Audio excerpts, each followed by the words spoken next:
I play Zed, who's kind of the comic relief, I guess, within the garage. There's Beck, Mara, and myself. Mandy Moore and Elijah Wood's character. We all sort of work together. We're friends.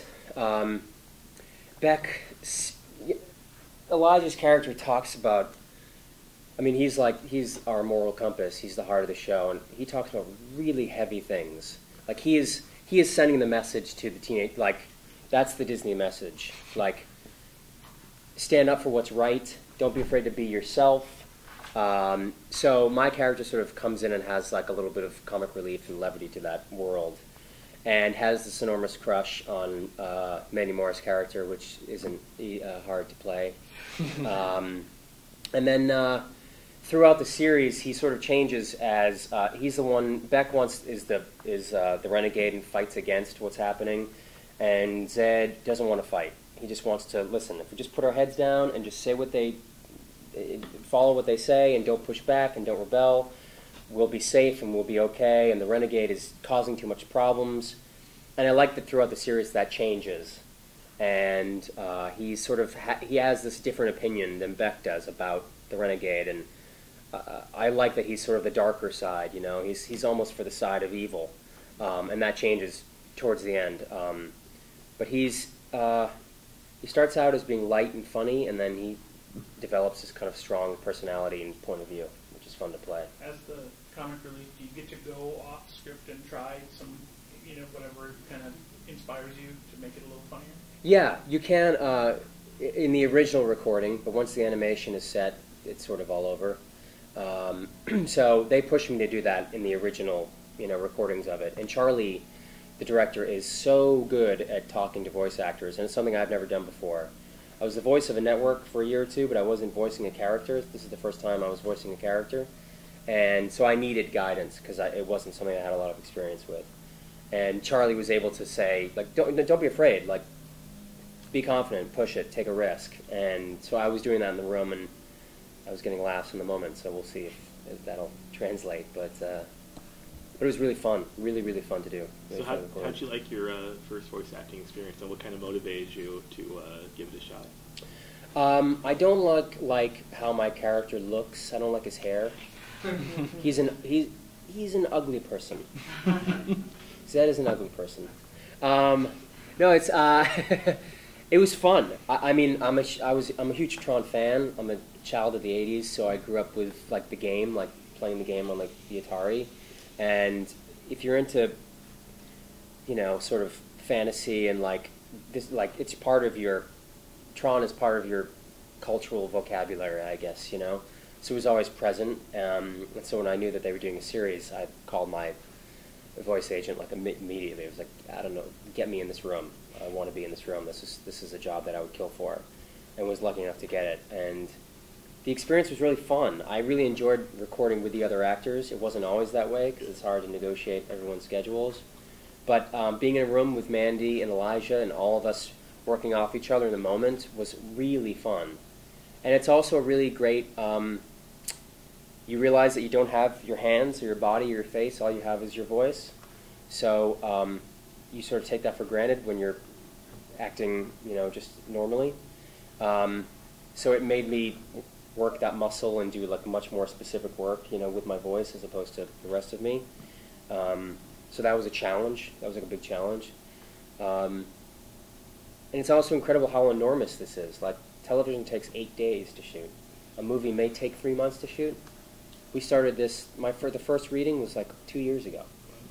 And that's why it's so good. That's why Pixar movies are great.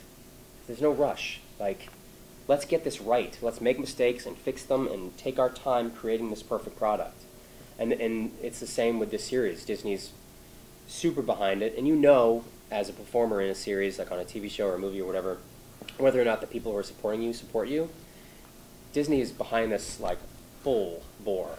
And it's because the content is good. It's because the writing is really good and the animation is beautiful and the voice performances are great. So we'll see if people show up. You never know. But the product is it's something I'm really, really proud of and excited to like talk about. Awesome. Yeah. Now you mentioned that Zed goes from kind of comedic relief to a darker spot. Do we see any like physical conflict between Zed and Beck? You do.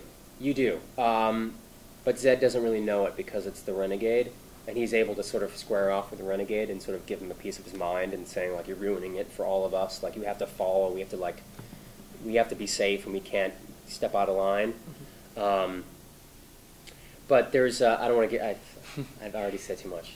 I don't want to give much more away about how there's a lot of. I spent a lot of time in a booth in Burbank making weird fight noises, which is a very kind of embarrassing thing to do. But then you just sort of like say, screw it, I just need to make these noises. But yeah, it's fun, and then it's fun to see the final product. I had to do some re-records like 6 weeks ago or so I saw some of like episode 13 and 14. And it's just, if you're a fan of Tron and of some good animation, it's like it's a thrill. It looks really, really great. Does Zed have any clue what Beck is up to? No. I mean, no. He's oblivious. He's too in love with the Mara character to pay attention to specifics. So no. I mean, he's sort of completely oblivious to what's happening.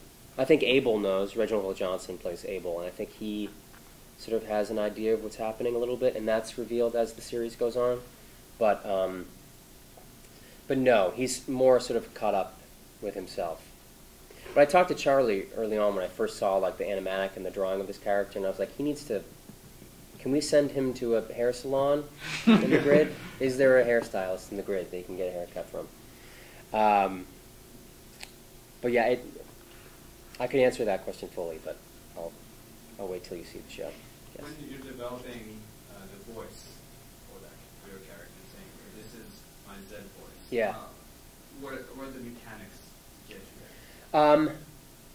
there? The first thing that helped me was Charlie giving him an age and making him older and younger. That helped me a lot. And then having the voice where you place the voice in your mouth. If it's more like in the front of your mouth as opposed to the back of your, this guy, he's in the drawing, he's like sticks his mouth, his bottom lip, he has like big lips in the bottom, and is like, he kind of juts his, Adam's apple out. And so I would do that when I was recording to try to match up the image that I had. But it's more, I don't know, it's to me, it was just sort of following Charlie's lead, and he would give me like percentages. He's like, give me 10% more, and for some reason that clicked in my head. Like I saw it like as a dial, just like dial it up, dial it down, and that helped me. But it was something I needed help because I had no experience doing it, and Charlie's worked with a lot of voice actors, so he was able to sort of help guide me through. But it's, where the words are placed in my mouth was the most helpful. I think that's the first thing that I sort of realized. How does dialogue in the Tron world compare to Aaron Sorkin dialogue? There were no walk and talks on the grid.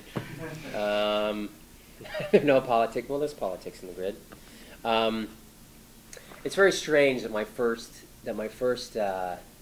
network television experience was on an Aaron Sorkin series because it sets the bar like impossibly high. Like after that show was canceled, I was looking at other TV opportunities. I was speaking to my agent. I was like John Lennon needs to come back from the grave and write an hour-long drama. Like, does Jesus have anything in production? I mean, there isn't anyone better. And it's in like the newsroom. I'm so excited to see, but I'm also like, I'm sort of heartbroken. I'm like, oh, those lucky bastards get to do that show. But these writers are exceptional as well in that they're more confined because it's Disney XD and they have to market to a very specific age. They don't have their full tools of writing creativity, which they can do on Lost and Once Upon a Time and stuff. This world has to be smaller, but it's a show for kids, but it's also like not a show for kids. It's really smart and asks a lot of the audience. It doesn't like force feed kids and like grab them by the hand and like take them like, this is what revenge means, and I'm going to show you what revenge is, like that so many animated shows do. This show doesn't. It just like relies on the audience as like, they're smart. These kids get it. And we're not going to... It's like an insult to their intelligence sometimes. Like so many animated shows that just think kids are so stupid and they need to have their handheld. Kids know. Like kids understand human relationships. And these writers like relied on that and sort of like, we're going to write a kids show, but it's not going to be for kids. And it totally comes across in the storytelling. I think that's why Tron is sort of special in that way. But I'm sure Aaron will watch it.